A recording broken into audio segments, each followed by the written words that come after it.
সুপ্রিয় দর্শকবৃন্দ আসসালামু আলাইকুম। তো আপনারা দেখতে পাচ্ছেন এখানে আমরা কিন্তু চলে আসছি আমাদের এখানে। তো এই ক্যামেরা এদিক নিয়ে এসো। তো এখানে আপনারা দেখতে পাচ্ছেন মরিচের ক্ষেতে কিন্তু দুইটা ফসল দেওয়া আছে। তো এই দুইটা ফসলের মধ্যে কিন্তু আসলে আমরা যে কোনো একটা ফসল আমরা আর কি রাখবো। তো সেটা নিয়ে কিন্তু আমরা খুবই আর কি দুশ্চিন্তার মধ্যে আছি। তো এখানে মরিচের ক্ষেতে কিন্তু আসলে মূলত এটা দেওয়া।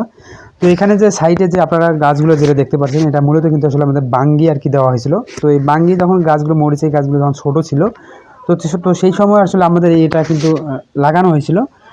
তো তো এদিকে একটু আপনারা যদি লক্ষ্য করেন তাহলে হয়তো বুঝতে পারবেন। তো এখানে আসলে মরিচ যেটা আছে, তো মরিচটা কিন্তু আমাদের দীর্ঘমেয়াদী একটা ফসল।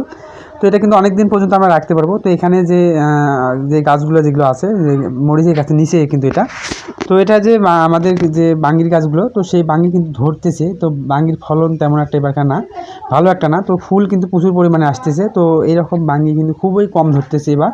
তো গত বছর যখন আসলে আমাদের যখন বাঙ্গিটা করা হয়েছিল, তো আমাদের কিন্তু পুরো জমিটাতে আসলে বাঙ্গি করা হয়েছিল গত বছরে। তো সেটা আপনাদের দেখাইছিলাম আমার ভিডিওতে। তো এবার কিন্তু আমরা কিছু জাস্ট এখানে বিসি নেওয়ার জন্য আসি করছি, কারণ এবারটা করা আমাদের পক্ষে সম্ভব না, কারণ আমাদের এই জমিটাতে কিন্তু মরিচ লাগানো হয়েছে। কারণ মরিচ আমরা কিন্তু প্রতি বছরে করে থাকি। তো এখানে যে মরিচের যে গাছগুলো আছে, মরিচের গাছগুলো খুবই ভালো আছে আলহামদুলিল্লাহ। তো এখানে মরিচের ধরনটা আপনারা দেখলে হয়তো বুঝতে পারবেন। এই ক্যামেরাটা নিয়ে এসে তো এই যে আপনারা দেখতে পাচ্ছেন, তো এখানে মরিচ কিন্তু ব্যাপক পরিমাণে মরিচ ধরতেছে। তো আমরা কিন্তু এর আগে আমরা একটা হাট আর কি করছি। তো মরিচের গাছে কিন্তু এই বাঙ্গিটা কিন্তু করা হয়েছে। তো মরিচের বাজার কিন্তু তেমন একটা ভালো না বর্তমান। তো মরিচের বাজার এই সময় এরকম থাকে। তো আমরা যদি গাছগুলো ধরিয়ে রাখতে পারি, তো হয়তো পরবর্তীতে কিন্তু একটু বাজার আমরা পাইতে পারি। তো এবারকার যে দেশের যে অবস্থা, হয়তো এবারকার কী হবে আসলে বলা যাচ্ছে না। তো তবে আশা আছে যে আমরা কিছু বাজার পাবো এখানে। তো যাই হোক, সেখান থেকে কিন্তু আমাদের যে মূল যেটা আমাদের যেটা কথা এখন, সেটা হচ্ছে আমাদের এই বাঙ্গির গাছ কিন্তু আসলে আমরা এখানে রাখবো না। তো জাস্ট যে বাঙ্গি যে কিছু বাঙ্গি আর কি ধরছে এখানে, তো সেই গাছগুলো যদি একটু মানে সতেজ হলে আর কি আমরা এগুলো উঠাই ফেলাবো। তো তার আগে আমাদের মরিচ যেটা, এই মরিচ নিয়ে কিন্তু আমার টেনশন আছে, কারণ এই গাছগুলো কিন্তু আসলে আমরা নিচে কিন্তু প্রচুর পরিমাণে আগাছা জন্মেছে। তো সেগুলো আসলে যদি আমরা পরিষ্কার পরিচ্ছন্ন যদি না রাখি, তো কিন্তু আমাদের এই ফলটা কিন্তু আমরা রাখতে পারবো না। তো এই কারণে আসলে আমরা এটা নিয়ে টেনশনে আছি। তো এখানে যে বাঙ্গির কিন্তু এগুলো ফুল ফল যেগুলো, সেগুলো কিন্তু এখনও আসছে। তো সেগুলো কিন্তু আসলে আমরা সুন্দর করে যে আমরা যে রাখবো এখানে। তো সাইডে কিন্তু এগুলো গাছ বের হয়ে আসছে। তো সেই গাছগুলো কিন্তু আসলে আমরা এগুলো রাখার চেষ্টা করব।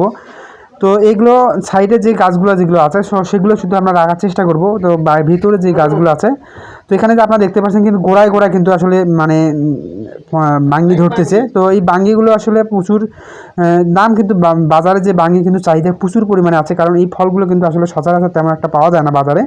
তো এগুলো যদি আমরা আসলে বাজারে নিয়ে যাই, তো বাজারে মানে কারাচিরে যেরকম, তো সেই রকমভাবে কিন্তু বিক্রি হয়ে যায়। তো এগুলো অন্য যে ফসল যেগুলো আছে, অর্থাৎ আমরা যদি কুমড়া যেগুলো আছে, কুমড়া কদু, তো এইগুলোর থেকে কিন্তু এই বাঙ্গি যদি কেউ চাষ করে থাকে, তো তারা কিন্তু এটাতে আসলে বেশি লাভবান হবে। তো এটা আমার আশাবাদী, কারণ যেহেতু আপনারা হয়তো জানেন বাঙ্গি কিন্তু ধরলে প্রচুর পরিমাণে ধরে। তো আসলে আমাদের এই গাছগুলো এমন এক জায়গায় দেওয়া হয়েছে, তো আসলে এগুলো কিন্তু আমাদের রাখা তেমন একটা সম্ভব হবে না। তো সম্ভব না হওয়ার কারণে কিন্তু এই গাছগুলো আসলে আমাদের উঠাই দিতে হবে, কারণ যেহেতু আমাদের এখানে মরিচের গাছটা আছে, কারণ আমাদের মরিচের গাছটাই কিন্তু প্রাধান্যটা বেশি দিতে হবে। কারণ যেহেতু আমাদের মরিচটা কিন্তু একটু দীর্ঘমেয়াদী, কারণ আমাদের এই বাঙ্গি যেগুলো আছে, তো এই বাঙ্গিগুলো কিন্তু আমরা যখন তোলান দিব, তো তখনই কিন্তু গাছগুলো কিন্তু তেমন একটা থাকে না। তো যাই হোক, ভালো থাকবেন, সুস্থ থাকবেন।